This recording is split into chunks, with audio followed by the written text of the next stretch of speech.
Well, let's talk about it. It's a therapy session. Alabama mops the floor with Wisconsin. There's no sugarcoating this one.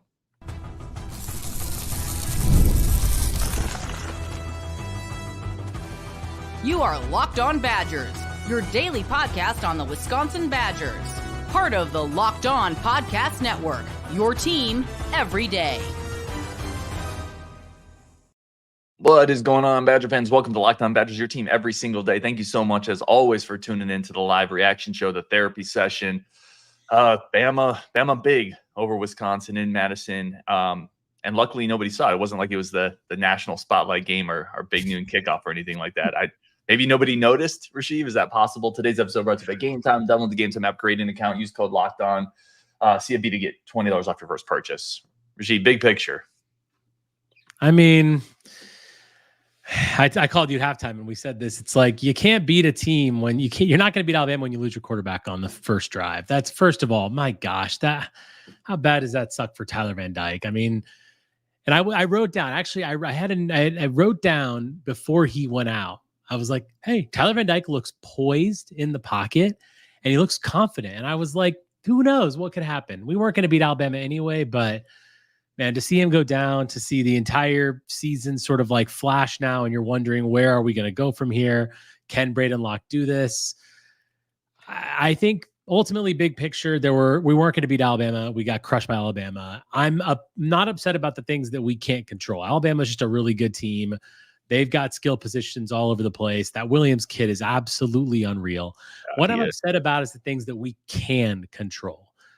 The fumbles. Come on, man. Like giving up a drive, 2 plays, 70 yards or whatever right before halftime. Like we weren't totally out of the game until that. I mean, it's just every single time you thought, wow, maybe we could do something. I'm not saying we were going to win, but even do something to make us feel happy about what we were seeing out there.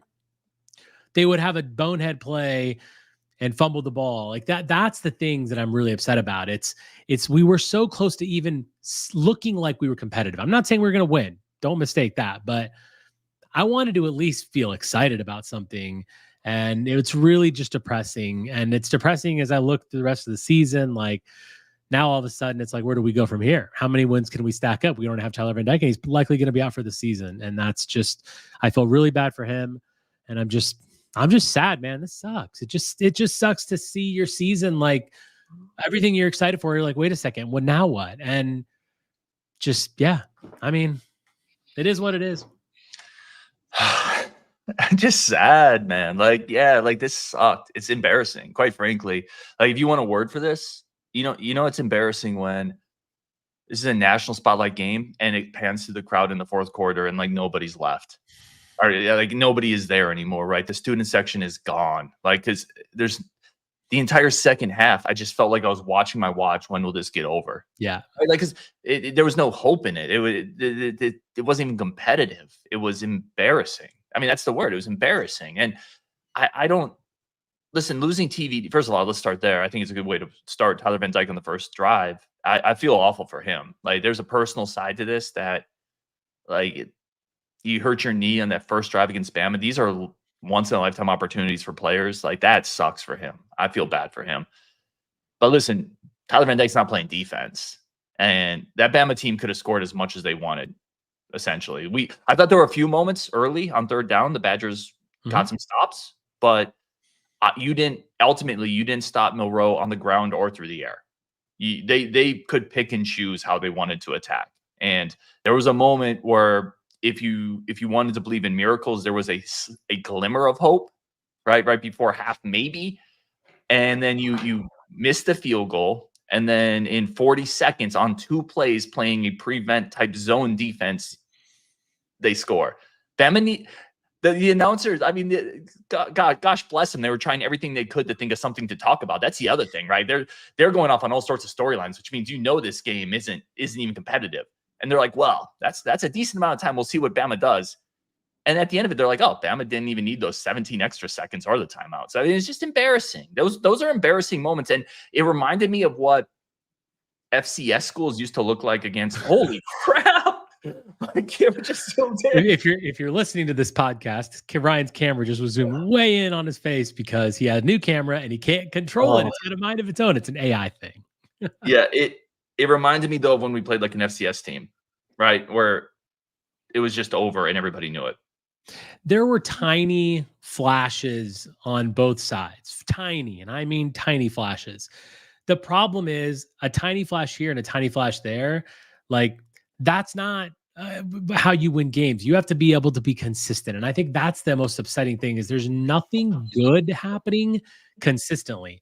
Is there good happening? Yes. Is there decent, exciting plays happening occasionally? Yes. But nothing is happening like throughout a game that's good. Every single area just keeps falling down. And yeah, I mean, what can you say about Tyler Van Dyke? It's just so sad. And Braden Locke, man, he has to come in and play against Iowa last year. He has to come in and play against Alabama this year. That guy's getting some tough starts. But yeah, I just want something to work. Like, I understand that we lost our quarterback, but I want something that I can be like, we can hang our hat on. We could always do that with our defense. We could always do that with our front seven before, right? Like, that was the one thing you're like, look, doesn't matter. Wisconsin's front seven, those guys are good.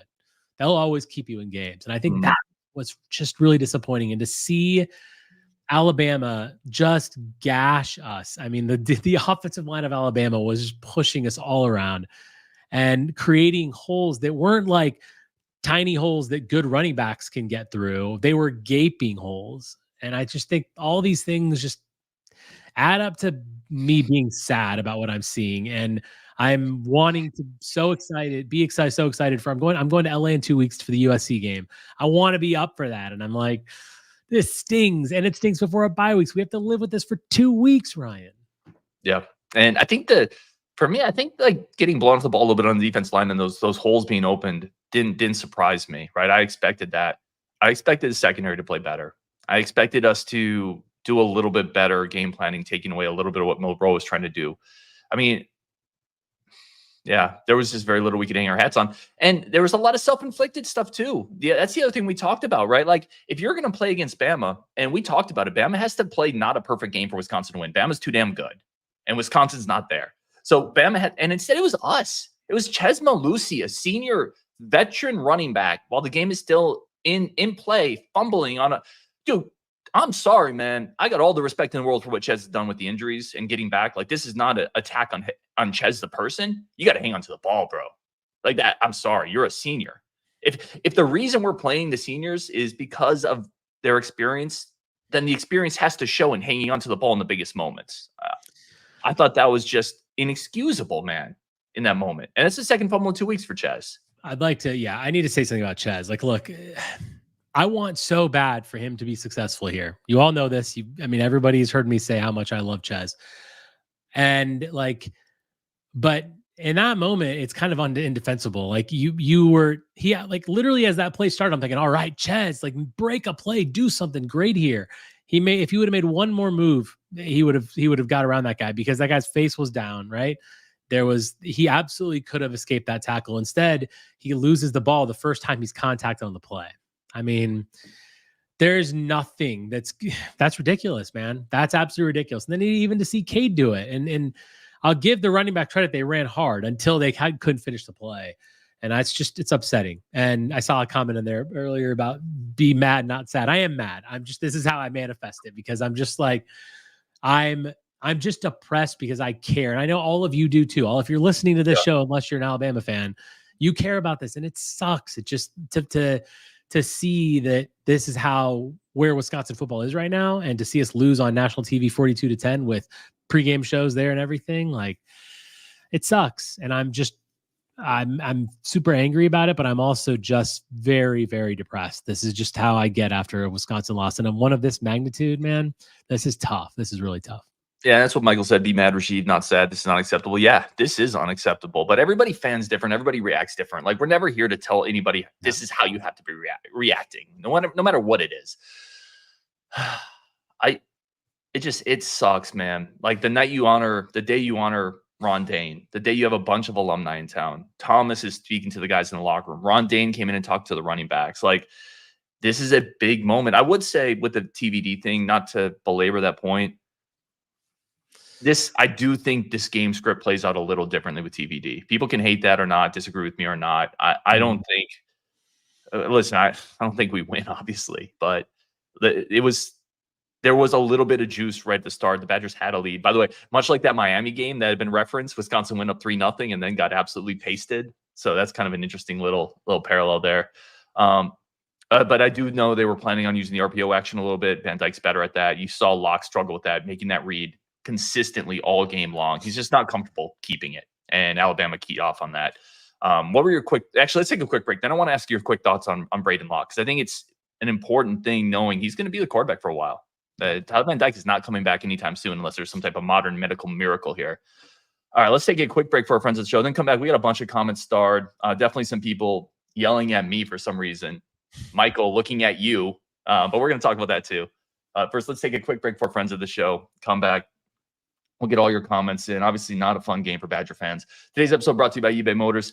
If the Badgers were a car, you need a lot of parts, and you would go to eBay Motors to get all those parts. You need engine parts, wheel parts, audio parts, whatever it is. If you drive a car, you want to keep your ride or die alive, go over to eBay Motors. The right parts, the right fit, the right prices. eBay Guaranteed Fit is only available to U.S. customers. Keep your ride or die alive over at eBay Motors with the biggest selection of parts, cheapest prices, best inventory. You don't need to do anything. You don't have to go into a store, get dressed, do anything. You can shop online, get all the parts you need. Today's episode is also brought to you by our good friends over at LinkedIn. LinkedIn is a good one for this because LinkedIn is about talent acquisition. And if you see anything from today's game, Rajiv, feel like we could use some more pieces in some more spots. I don't know about you. Oh, yes, we definitely could. And LinkedIn professionally allows you to fill out your roster. They have screening tools to get rid of people who have no business being in your organization. Over at LinkedIn Jobs, that's linkedin.com/lockedoncollege. Post your job for free. Conditions do apply. Post your job for free. Terms and conditions do apply over at LinkedIn Jobs, the best professional marketing platform in the world, bar none. They're incredible. Find the right talent for your job over at linkedin.com/lockedoncollege. All right, Rajiv, let's talk a little bit Braden Locke. I want your thoughts on and how you look today and how fair it is to evaluate him based on this game. Yeah, so the way I would talk about Braden Locke is to preface the Braden Locke discussion.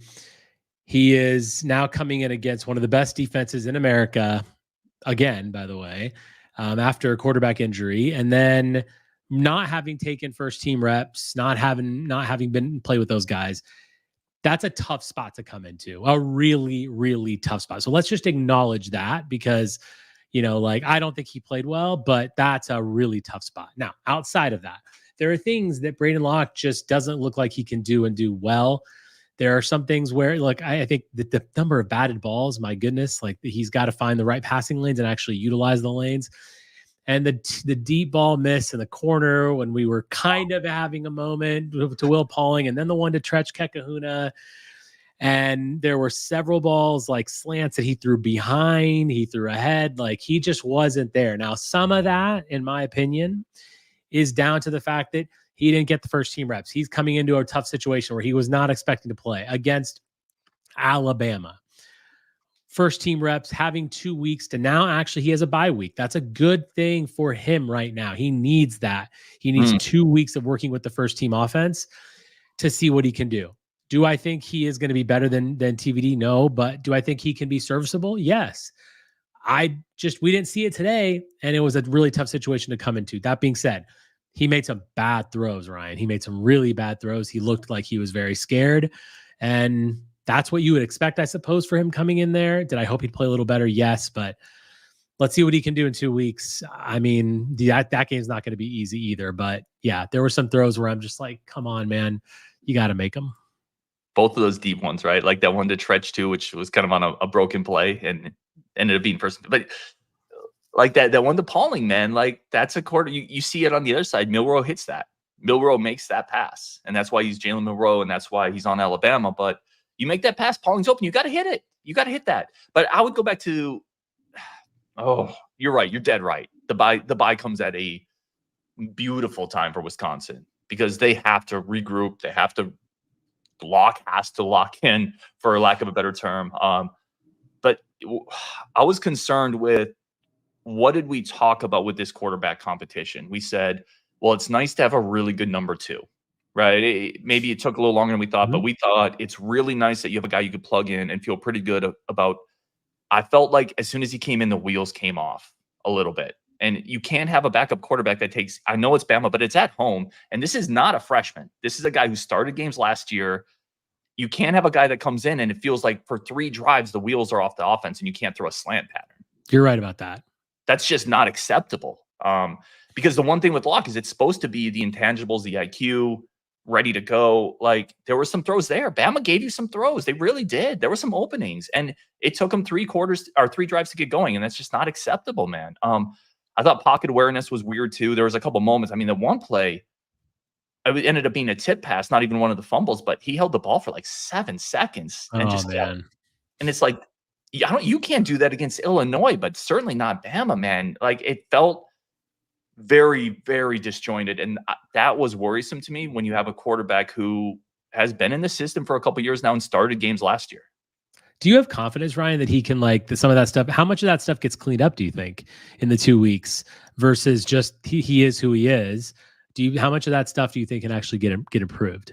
Some of it for sure. And I also want to make the point, people aren't going to like this. I know people are going to say blah, blah, blah. Bama's kind of a one-off. That's something Curtis has come on the show and said, like, we're not going to, everything we do is going to look a little worse against Bama, no matter what. Like, so I wouldn't take this and say this is the complete measure for the rest of the season. Like Bama is a one-off. I had multiple people text me saying, I don't think we're going to win another game or we're only going to win one more. I would hesitate guys to jump that far to that side of it. Your question is, uncultured barbarian positivity. Ryan has way more hope than I do. Yeah, maybe that's true. And again, maybe it's just hopium right now. I don't know. I think some of it does get cleaned up though, because we saw better versions of Locke last year, I felt like. So, and some of that does get cleaned up, but there are limitations he has going back to last year. The getting balls tipped at the line of scrimmage. I don't know if he does clean that up because we've seen that for 2 years. Pocket awareness needs to be a little better. That's definitely going to be something that's the next 2 weeks, by the way. We're going to be talking about that for the next 2 weeks, which is what can we really expect from him? The pocket awareness thing. And I will say, TVD and the 5, he went 5 for 5, before he went out. Now, not for many yards, but like I give the guy credit. The pocket presence was actually good there for TVD. So, but not enough about him. I think that there are things that can get cleaned up. I do really, and again, it's like you, I'm wishful thinking. Okay. Like I am an optimist. I'm going to always try to hope for something better. And I'm hoping that over the next 2 weeks, he can lock it in, so to speak, and then really go to USC and make something happen. He obviously came in unexpected. Should he have done that? I mean, should he have been better? Absolutely. Absolutely. He should have been. But I saw some comments in here about, they're going so quick. Thank you for all that are watching us. The coaching, I think that's one thing that we should probably get into as well. Like let's talk about, Fickell and Longo and them and how much blame goes on them versus the players. Like, what are your thoughts on that? I think that's a whole nother side of this. Yeah, so I'm a Navy guy traditionally. Like if you can see, I have my Navy flag up, but when we have 2 people and you can't see it, I believe very wholeheartedly in the captain philosophy. Ultimately, everything's on the captain of the ship. If there's a submarine that does something wrong at sea, it's all on the captain. It's all on Fickell. Like ultimately, it's all on Fickell. Like the coaches are coaches he's hired. The players are recruited by people he's put in the recruiting department. They're developed by people that he's put in the strength and conditioning department. It's all on Fickell ultimately.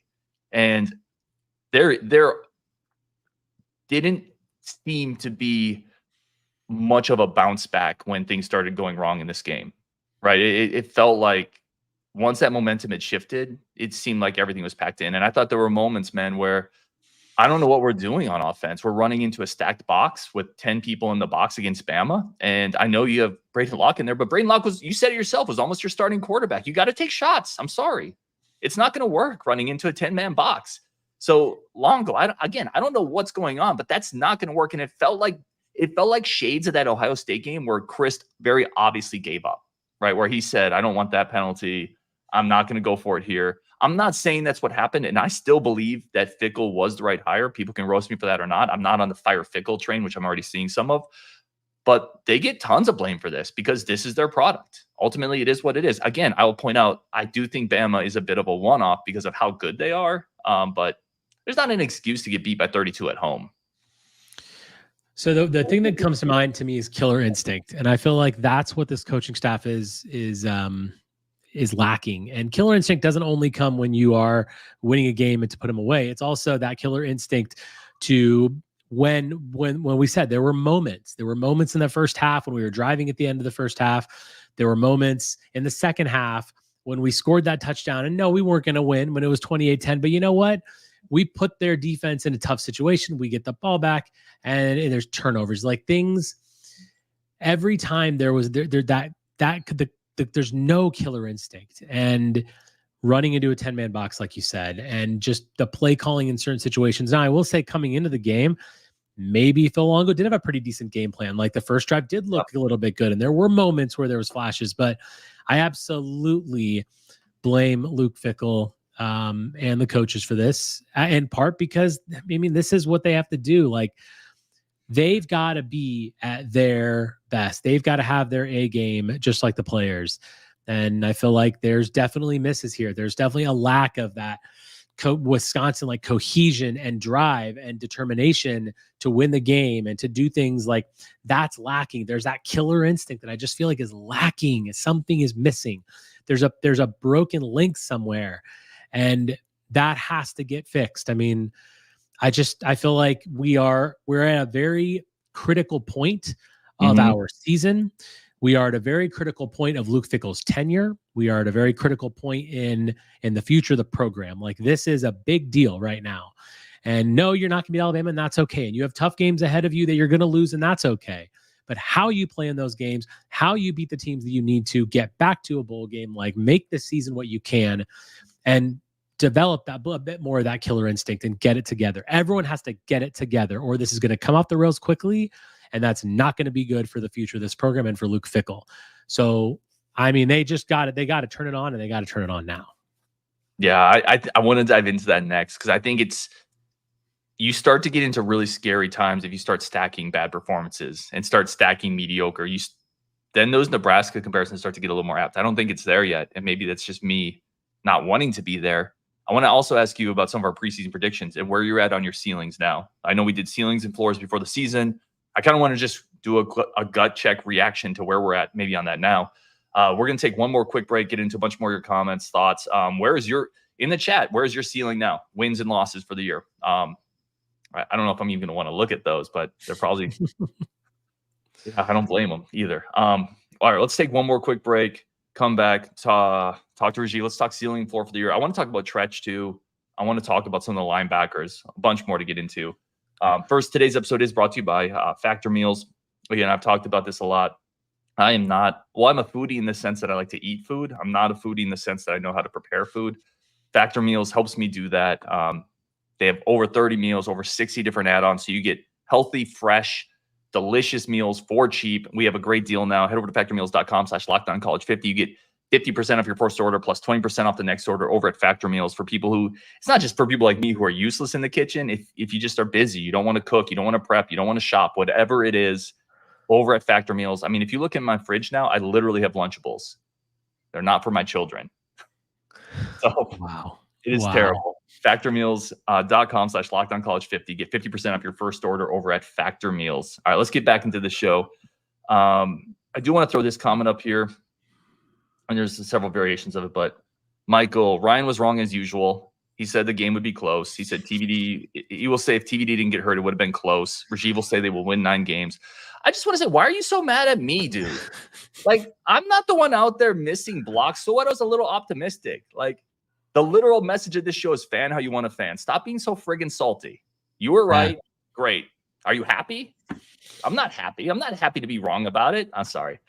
You can tell I'm a little salty. I'm several IPAs in, but it's like, why are we turning on ourselves? We're all Badger fans. Like, yeah, man. I don't know. I like being optimistic, and I'm going to continue to be optimistic. Not today, and not about this game, but yeah. I mean, there's it is what it is. It is what it is. There's not much we can do, but yeah, let's just fan how we're going to fan. Talk to me about ceilings. So before the year, you famously said 11 is sure your did. ceiling. Are you what's your ceiling now? Like, what's your realistic ceiling now? And this isn't to crush you. A lot of people are high or low. It doesn't matter at this point. We have 3 data points now, 3 games, 2-1, obviously. Where would you put the Badger ceiling right now? I'd say the ceiling, this is probably going to be still too high for people. I'd say the ceiling is 8 game. The ceiling is 8 wins. The ceiling is 8 wins. Again, everything has to go well for it to be 8. Because I mean, I still think that we're still going to have teams we're going to beat, right? We're going to beat hopefully several teams. But there's going to be teams that are going to be very tough. And hopefully if things just go our way, we can still get a win against a team that we shouldn't. But at this point, I think that's the ceiling. Now, that's not my realistic viewpoint anymore, but I think the floor, God, I hate to say it, but 4 probably is the floor for this team. I mean, let's be honest. Like, I just don't, there's definitely a situation where you can see them losing 7 more games. I would hate to see that. We have a 22-game win streak, 22 season streak of winning seasons. That's great. Let's keep that going. I hope that happens. Yeah. We might need to do that Minnesota thing where we get into a bowl game because our grades are good. We got to make sure our kids are in the classroom. It's terrible to even be talking about that situation, right? Like, again, it's just Jason. I mean, Tyler Van Dyke wouldn't have got hurt. That would not be my ceiling. I would still say it's higher, but that's the situation. Here's my thing, and again, this is where I'm going to go back to. Bama's really good, and I'm not going to say we're not going to win another game because Bama smoked us. Like, Bama smoked us, right? And it's not just because TVD got hurt. The defense got smoked. I thought the game plan was bad.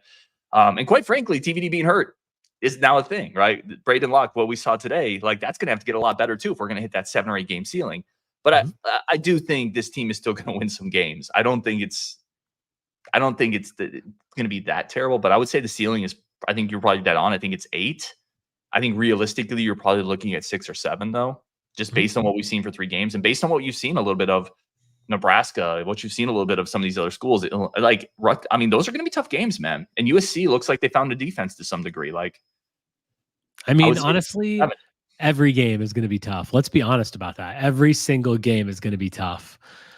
Purdue at home, hopefully, is not tough, but you never know, man. Like, it's going to be a grind. This season has turned into a grind. It's not a season where we're like, okay, just, winning the games we should win and looking forward to big games ahead on the schedule. Every single game is a grind, and it's to get 7 wins would be a huge success at this point. I mean, from where we are right now, that's what I'm saying. Like, that would be impressive. So let's see. A couple of other things I want to get into quickly. Again, this might not be the longest show. But we're always here for therapy, man. Good or bad, we always are here to talk about the Badgers. Zane says 5 wins. JM says 8 wins, ? Oh, boy. A lot of 7 or 6 win ceilings, which I totally get after this performance. That's completely fair. I wanted to ask you this, man. A lot of people talking Mike H., LaCrue, or Mettauer. At what point do you maybe start looking towards the second quarterback? And I don't think we're there yet. I think this bye week is going to be huge. I think if Locke comes off that bye week and it looks a lot like it did today at USC, boy, I don't know then you might need to start looking at changing something up. But I don't think we're there yet. I think this bye week is enormous for Braden Locke. Yeah, you got to give him a chance here to come in and spend the 2 weeks with the first team offense. Obviously, Mettauer is going to get a lot more. I mean, someone else is going to get the 2s. It's going to be Mabry. He's going to get a lot more reps too. He'll get some reps with the 1. So I feel like, we'll see what happens. I mean, USC is not going to be an easy game. Then I think Purdue's after USC, if I'm not mistaken. And I think that's obviously at that point, like, if he's not winning those games, especially beating Purdue, then I think you definitely move on. You see what the freshman has. And we were pretty excited about Mabry. I didn't see him. Obviously you saw him at practice. I'm curious as to where you are with that, but I do believe that youth playing is a good thing. We've got we need more youth. I mean, I think we all wanted to see more of Tacky Curtis today. He looked pretty good. Allegro again, come in at the very end, made a big play. But I mean, let's see the youth, man. Let's definitely see what the young guys have. So I would give him USC. I'd give him Purdue, and then we'll see where Locke is. Yeah, Jeff Krause says 8 wins, relax. This was Alabama, not St. Mary's. So I do kind of agree with that mentality. I thought the offensive line, the James offensive line play was encouraging. I thought it was pretty solid for the most part, considering Bama was stacking the box. There were a couple pass protection breakdowns late, but I thought some of those pass protection plays, especially by Locke, it was more coverage and Locke holding onto the ball than instant pressure there. So I thought the line played okay considering. Is there a positive in this game, Rasheed? There's a ton of negatives. Like, is there something you look at and say, I like that? I agree with what you just said. I think the O-line did have some nice flashes, and I think the running game, obviously, again, we talked about the fumbles. That's fine. Like that was horrible, but the offensive line has nothing to do with that. The offensive line creates the running lane. So I think as far as running yards, Malusi 6 yards of carry, Cade 5 yards of carry. I mean, like that was and against Alabama, like that piece of good. I'm not trying to defend anyone. I'm not saying the running backs weren't, they fumbled, but the O-line was better than I expected them to be, I think, truthfully. And again, I do look, if TVD is healthy the whole game, that's not the final score. That's just my opinion. We absolutely would have lost this game, but that is not the final score. So I think that we did see some positivity with the O-line. We did see some positivity with the running backs. We did see some positivity with youth. I thought Tackett Curtis looked good out there. I thought Aaron, by the way, Aaron Witt's not youth, but Aaron Witt, nice to see him making a play. Agreed. So little flashes here and there, but as I said, the little flashes are fine. Those are the only positives. But little flashes are nothing until they get cohesively put together for a game and you can actually execute on something and make that happen. And I hope that happens at USC. But who knows, man? Yeah, I'm with you. There's not a ton positive here. I want to hit on a couple other little things. Like, again, these therapy shows are always interesting. And we had a comment in here that said, it seems like there's a lot from Jake. It seems like there's a lot more bad therapy than good lately. I would fortunately kind of agree with that. It's these little things that are driving, I think, me the most nuts. The more I sit and reflect on this, Rajiv, I get the talent disadvantage. Like Jalen Milroe's a freak. He's just going to make us look bad at times. Ryan Williams shouldn't be playing college football. He should be starting for the Colts. No offense. Like, he's good. Yeah, he's good. But you can't shank like listen, Vaco had a 53-yard and then shanked a kick. You have to hit in this moment. You had 2 fumbles. You had 2 false starts in critical moments from a tight end and an offensive lineman. You had an offsides when you had a 3rd and goal from the 7 from Bama that gave him 3rd and 3. It's these little things, man, that you can't do. Those are undisciplined. Those are unforced mistakes. Like those are just unforced mistakes. Those aren't physical limitations or athletic limitations. They're unforced. Hold on to the ball. Make the makeable field goal. Be disciplined with penalties. We talked about Bama came in as the more undisciplined team statistically. It didn't look like it today, right? It looked like we were the more undisciplined team. Yeah, totally. As I said earlier, it's like, that's what's really upsetting me. It's these things that we can control. There were things that we actually could control here that we screwed up. And that's what burns the most, right? Of all seeing another scoreline 42-10. Sadly, we're used to scorelines like this when we play Ohio State in our own conference. So like, that's just, again, that's not the most shocking thing. The most shocking thing is us doing things that we just did not need to do. And that's the core of what we're talking about. That's the core issue. We can't have those things happen. Yeah. And Jim Mandel, we needed them to make the mistakes we made. Yeah. And Rajiv is right too. That's core stuff like that. And to me, that's reflective of coaching. That's a spot where you can look at coaching and say that stuff needs to get cleaned up. Anything else, Rajiv? I do want to ask you about Tretch too. Yeah. The one thing I wanted to ask you about and talk about was overall, like we talked a little about coaching, but Longo's game plan specifically, we're never going to know what it really was because we only saw it for 5 plays or whatever, how many plays there were. Like it looked like there were times where like, again, that first half was like, okay, we're doing something, but situationally, man, that's what's the little things that drive me crazy. Like, I mean, first of all, can we please, Renfro, can we have high snaps? Like that's 2 back-to-back years of high snaps. What is going on in there? Yeah. Why are we doing this? What did Bortolini tell you before he left? Come on. Like, can we get that handled, please? But like, yeah, running from a shotgun, 4th and 1, like, why are we doing that? Like we ran under center one time with Braden Locke and I got 3 yards. I'm like, hey, how about that? Like, can we just make smarter decisions throughout the entire game and not just sections of it? Like, that's so frustrating. Why are we doing that? Like, Come on, man. Like you can have a little bit of old Wisconsin in you. Like this is what we do. We know what we're doing. Just can we do what's the high percentage play, please? And just like go under center and take the game, take the play that you're given in that situation. Don't try to be cute every time. Sorry, I went on a bit of a rant there. I freaking love it because I almost forgot about that sequence. And I think we were texting, I was in the Discord about it.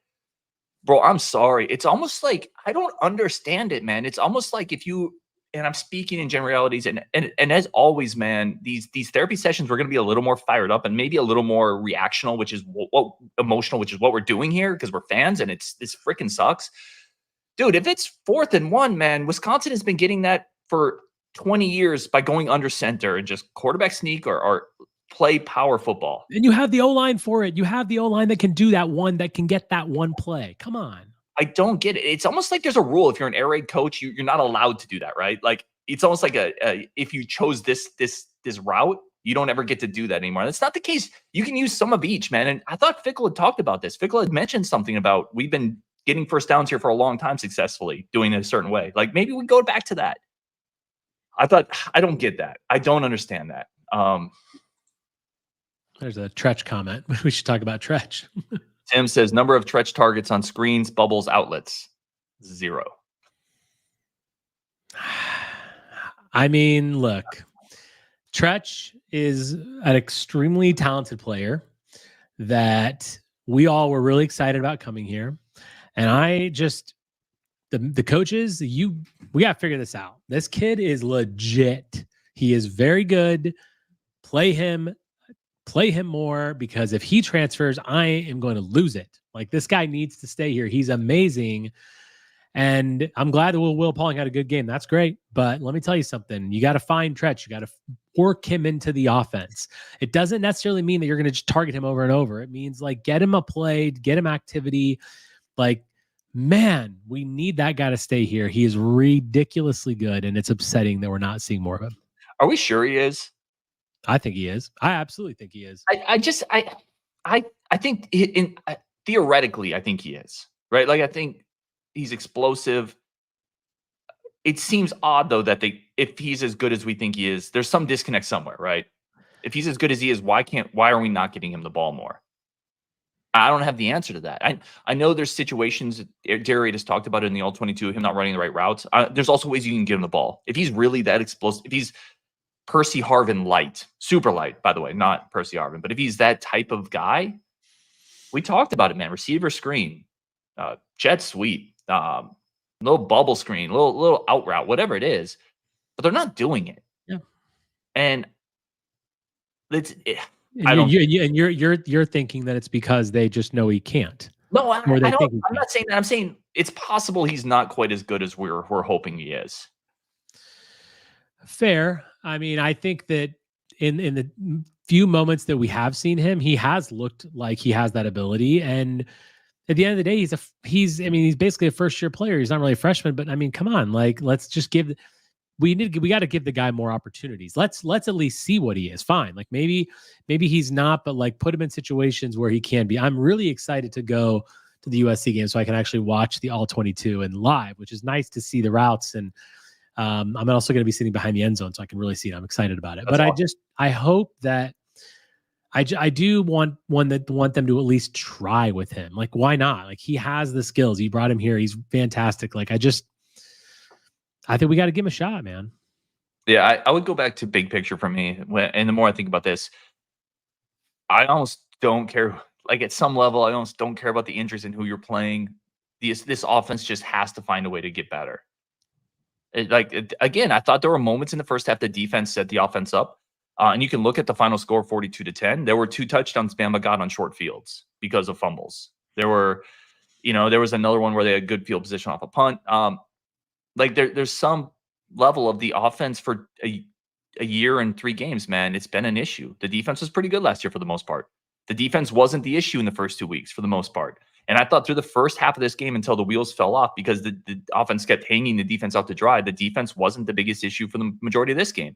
Now, the defense wasn't good enough. They got cooked at times. And we talked about that. But like, this offense needs to figure it out. And it feels like everything is too difficult, right? Mm-hmm. Everything is too hard for this offense. And you look around in college football and you just see guys running open. Like, Alabama schemed up a tight end down the seam. We had nobody within 15 yards. When was the last time we've seen that outside of that CJ Williams play? Yeah, no, absolutely. I mean, the offense is always going to be the issue. That's what we're going to talk about every week. And that's it. This is Phil Longo. This is the offense that when Phil Longo was hired, we're like, okay, we're going to switch it up. We're going to be a pass heavy offense. And we haven't seen it yet. You know, I mean, at this point now we're 16 games into Longo, and it's like, what are we going to see? When are we going to see it? Yeah, he lost his quarterback. I give him that. I mean, there's not much you can do about that. But yeah, the offense is definitely an issue that has to be solved, and I hope it does. But they've got 2 weeks, Ryan. They got 2 weeks to retool this offense with a new quarterback. And Phil Longo, like, I mean, this is one of those, like I said, it's a pivotal moment for them because, you know, everybody is focusing on Phil Longo and the offense. And okay, well, you know, you're on display now. You got 2 weeks. You got a new quarterback. What can you come up with? Yeah, a couple of comments in here. Collectible paper. Didn't try to do much of anything in a game that we needed it. Felt soft and scared. No trick plays. It was the same old basic offense. It felt very vanilla again. And to your point, Rajiv, you said it. Like, maybe that's not the case if TVD plays. I know they were going to use more RPO with TVD. That was part of the plan based on what I know that for a fact, actually. But I don't know how confident you are. It would have been that much different with TVD. I think it would have been different. I do think it would have been different. I think one of the reasons you have to have a vanilla playbook at times is because you are using the backup quarterback. Like, the backup quarterback hasn't, like, that, you know, they're not, that you have to dumb down the game plan a little bit when the backup comes in there. So not saying that's a good thing or that should happen, but that looks like what did happen. But yeah, I think it would have been a little different with TVD. I mean, we'll never know. And geez, I mean, I hope he's not out for the season. I really just hope he's better for himself. And that's that. Yes, good point. Come full circle. It's like, that just really sucks for Tyler Van Dyke. Like, you know, he was, you know, we saw a lot of potential in him. We hadn't seen exactly what we wanted, but I think he could have absolutely grown and done something good here. And I really, really feel bad for him. That is a good point. Like, maybe the injury is not quite as bad as we fear. Usually when you see non-contact and then you see a guy on crutches, as sports fans, we all know what that means often, but we don't know, right? And maybe it's not as bad as we fear, and that would be amazing. Tesla bringing some juice into the chat. Bama fam here. Even though I wasn't there for the game experience, loved your stadium and game atmosphere. There's a lot of Bama fans, man, if you go on Twitter, being like, wow, Madison is amazing. Wow, Madison really is incredible. It feels like Madison put on a good face. I just wish the game would have been a little better. Kurt Yeager, no one thought Wisconsin would cover the 16. I mean, I lost $7 on it. So I put my entire betting bankroll on it. I had $7 in my account, so I guess I did. We'll never know, but it would have been. I mean, I would love to know what it would have been like with TVD, because we would have won 100%, but also would not have been a 32-point loss. I can promise you that. Yeah, it just ruins my day, man. Bo Dragon said I was in the Navy. Oh, thank you for the service, Bo. Appreciate that. Hell yeah. I like this comment here. Jason says, can we just have a meaningful jump around this season? Meaningful jump arounds are the jump arounds in the big games where it feels like we could win. It's not a jump around against fill in the blank crap school. Like, yeah, and he's right.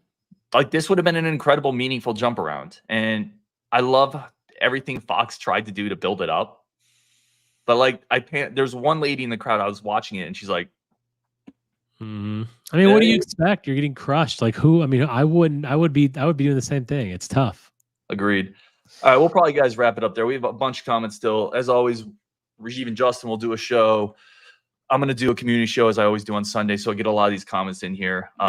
Thank you for sticking with us. Again, ultimately, we're all Badger fans, right? This is all a community. We're all in it together, good and bad, and appreciate the hell out of everybody in the chat, as always. Appreciate Rajiv for stepping in. Yeah, there's no sugarcoating it, man. You got pumped at home. Rajiv, any last thoughts? Do you have a player of the game?